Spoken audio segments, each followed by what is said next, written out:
Umatras ang 7 sa 18 senador na pumirma sa kontrobersyal na Senate Bill 1979 o Prevention of Adolescent Pregnancy Act of 2023. Kasunod yan ng pagkabahala ni Pangulong Bongbong Marcos sa ilan nitong probisyon, kaya raw niya i-veto kung papasa. Ang may akda na panukala ay sasagutin daw ang mga agam-agam, sabay diing wala sa panukalang batas ang ilang pinuna ng Pangulo. Nakatutok si Maki Pulido.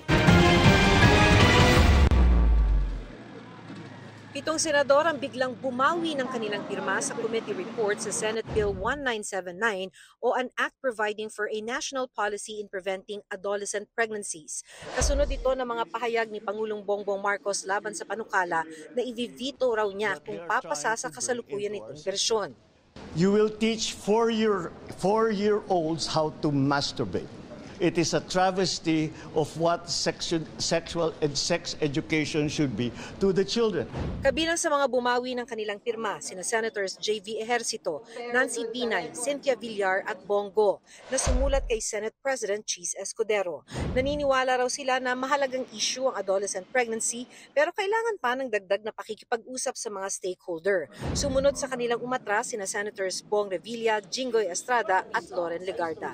Bago ang atrasan, may 18 senador na nakapirma sa committee report. Hindi pa nga napupunta sa presidente, may pronouncement na siya na i-veto. So why would we produce a committee report na alam naman natin na i-veto na ng presidente? Hindi ako sang-ayon sa anumang panukala na makakasira sa halaga ng pamilya at sa lungat sa pananampalataya ng ating mga kababayan. Kinahapunan naghain ng manifestation sa plenaryo si Senator Risa Ontiveros, author ng Senate Bill 1979. Nagulo daw ang usapan dahil sa mga kumalat na maling impormasyon. Sinabi nila na nasa bill yung 0 to 4 years old masturbation, anal sex, oral sex at kung ano-ano pang mga konsepto na hindi akma sa mga bata. Natakot ang sambayanan. Pero uulitin ko, wala naman ang mga ito sa bill. At kailanman ay hindi ito makakapasok sa anumang panukala na aking isusulong. Sa gitna raw nito, maghahain siya ng amendment by substitution para masagot ang mga agam-agam ng ilang senador.